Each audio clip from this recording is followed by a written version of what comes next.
సభాధ్యక్షురాలు సాయి చంద్ గారి ఆలోచనలను తుపాకీ తూటల్లాంటి ఆలోచనలను సజీవంగా ఉంచుతూ రేయనక పగలనక రాత్రింబవళ్ళు గ్రామ గ్రామాన తిరుగుతూ సాయి చంద్ గారు ఏ విలువల కోసం బతికారో ఆ విలువల కోసం పాటుపడుతున్న సోదరి రజనీ సాయి చంద్ గారికి, అలాగే నేటి ముఖ్య అతిథి పెద్దలు గౌరవనీయులు మాజీ మంత్రివర్యులు సాయి చంద్ గారిని తన సొంత సోదరుడిగా భావించి ప్రపంచానికి, విశాలమైన ప్రపంచానికి తెలంగాణ ఉద్యమానికి పరిచయం చేసిన మరి పెద్దలు హరీష్ రావు గారు, అదేవిధంగా వేదిక మీదున్న ఇతర సీనియర్ నాయకులందరికీ, మరి సాయి చంద్ కోసం దిక్కుముక్కు లేని జనం, ఒక్కొక్కరు ఒక అగ్నికణం, ఒంటరిగా లేము మనం,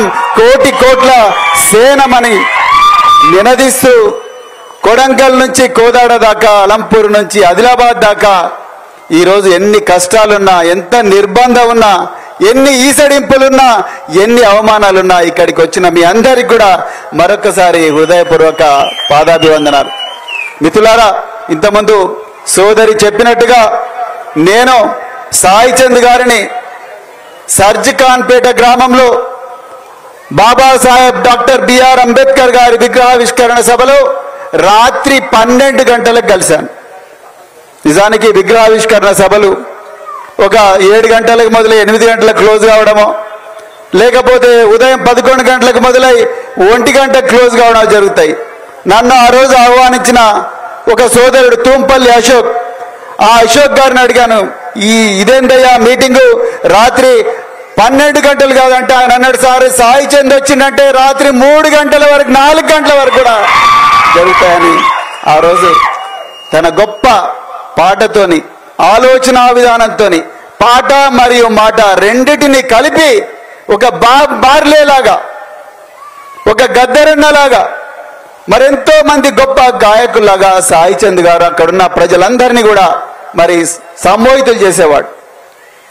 ఆ రోజే అన్న సాయి చంద్ గారితో, బ్రదర్ నేను ఒక ఐపీఎస్ ఆఫీసర్ను, మీరు ఒక గొప్ప భావజాలాన్ని ప్రజల లోపలికి నిస్వార్థంగా మీ పాటతో తీసుకొని పోతున్నారు, మళ్ళీ కలిసి నడుద్దామని చెప్పాను.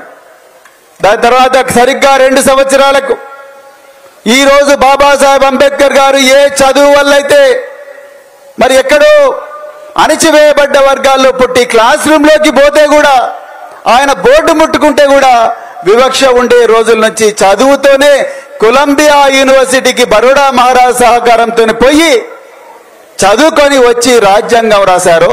ఆ చదువు తెలంగాణలో ప్రతి గ్రామానికి పరిచయం చేయాలని చెప్పేసి జ్ఞాన చైతన్య యాత్ర ద్వారా తెలంగాణలో అన్ని గ్రామాలు తిరిగి చివరి సభ ఇదే పరిగి నియోజకవర్గంలో కులకచర్లలో మరి ఏర్పాటు చేస్తే ఆ రోజు సాయి చంద్ మళ్ళీ రాత్రి 3 గంటల వరకు కూడా అక్కడున్న ప్రజలందరికీ కూడా బాబాసాహెబ్ అంబేద్కర్ గారి ఆలోచన విధానం, ఆలోచన విధానం, విద్య వల్ల మన జీవితాలు మారే ఆలోచనలను, పదునైన ఆలోచనలను ప్రజల గుండెల్లో నాటిన ఒక గొప్ప కళాకారుడు, గొప్ప ఆలోచన పరుడు సాయి చంద్. మిత్రులారా, చివరిగా ఒక్కటే మాట చెప్తున్నా, సాయి చంద్ గారు ఎప్పుడు ఒక పాట పాడేవారు, బాబా అంబేద్కర బడుగులకు భాస్కర నువ్వే లేకపోతే ఏమైపోయే వాళ్ళమో అన్నారు.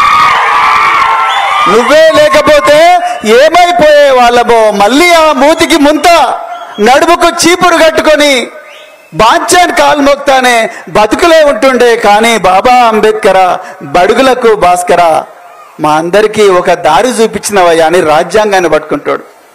కానీ మిత్రులారా, ఈరోజు ఇక్కడ తెలంగాణలో నలుమూలల నుంచి వచ్చిన మీ అందరినీ నేను అడుగుతున్నా, ఇవాళ తెలంగాణలో రాజ్యాంగంలో ఉండే స్వేచ్ఛ, స్వాతంత్రం, సౌభ్రాతృత్వం, సమానత్వం, జీవించే హక్కు ఉన్నాయా? గట్టిగా చెప్పండి, ఉన్నాయా? 2 చేతులెత్తి చెప్పండి. లేవు మిత్రులారా. అందుకొరకే సాయి చంద్ పాటను లగచర్లలో పోరాడిన గిరిజన బిడ్డల జీవితాలు, గిరిజన బిడ్డల తండాలు ఇవాళ సాయి చంద్ పాటను కోరుకుంటున్నాయి. ఇవాళ కాళేశ్వరం ప్రాజెక్టు సాయి చంద్ పాటను కోరుకుంటున్నది. గురుకులాల్లో కేసీఆర్ గారు ఎంతో ప్రేమతోని, ఎంతో దార్శనికతతోని వేలాది గురుకులాలు పెట్టి లక్షలాది మంది పిల్లలను దేశ సరిహద్దులు దాటించి ఒక గొప్ప విద్య ఇవ్వాలని చూస్తే ఈరోజు ఆ గురుకులాల్లో నిన్నటికి నిన్న హైదరాబాద్ నగరం నడిపొట్టున ఇంటర్మీడియట్ చదువుకోవడానికి వచ్చిన విద్యార్థి నిరాశ నిస్పృహలతోని సూసైడ్ చేసుకుంటాడు. అంతకన్నా ముందు మంచిర్యాలలో ఇంకా డిగ్రీ కళాశాల అమ్మాయి సూసైడ్ చేసుకుంటారు. ఆ విధంగా 90 మంది బిడ్డలు ఇప్పటికి చనిపోయారు. ఈరోజు తెలంగాణలో తరగతి గదులన్నీ కూడా సాయి చంద్ పాటను కోరుకుంటున్నాయి. మిత్రులారా, మళ్ళీ రా సాయి చంద్, మా జీవితాలను రక్షించు, మా జీవితాల గురించి, మా మోడు వాడుతున్న జీవితాల గురించి ఈ ప్రజలకు చెప్పంటున్నా. ఇవాళ 1వ తారీఖు జీతాలు రాకుండా రెక్కాడితే డొక్కాడని పరిస్థితులున్న అందరూ ఉద్యోగులు, ప్రభుత్వ ఉద్యోగులు కావచ్చు, అవుట్ సోర్సింగ్ ఉద్యోగులు కావచ్చు, కాంట్రాక్ట్ ఉద్యోగులు కావచ్చు, పార్ట్ టైం ఉద్యోగులు కావచ్చు, వీళ్ళందరూ కూడా సాయి చంద్ ఎక్కడున్నావయ్యా, మా జీవితాలను కాపాడవయ్యా అని చెప్పి సాయి చంద్ గురించి అడుగుతున్నారు. మిత్రులారా, ఈరోజు రైతు బీమా లేని రైతులు, రైతు భరోసా రాని రైతులు ఎంతో మంది, ఈరోజు బేడీలు వేయబడ్డ రైతులు, సంఖ్యలు వేయబడ్డ రైతులు, అది చిత్తనూరు కావచ్చు, లేకపోతే జోగులాంబ గద్వాల కావచ్చు, నిర్మల్ కావచ్చు, ప్రతి చోట నుంచి కూడా బేడీలు వేయబడ్డ రైతులు, జైళ్లలో మగ్గుతున్న రైతులు, అయ్యా సాయి చంద్ వచ్చిన ఈ పాటతో మా సంఖ్యలు తెంపవయ్యా అని అడుగుతున్నారు. మిత్రులారా, ఈరోజు తెలంగాణలో ప్రతి గల్లీ, ప్రతి ఊరు, ప్రతి తండ, ప్రతి చెట్టు, ప్రతి పుట్ట, ప్రతి రాయి, ప్రతి రప్ప, ప్రతి చెరువు, ప్రతి ప్రాజెక్టు, ప్రతి వాగు, ప్రతి వంక ఈరోజు సాయి చంద్ పాటను కోరుకుంటున్నది. మిత్రులారా, మనం సాయి చంద్కి ఇచ్చే గొప్ప నివాళి.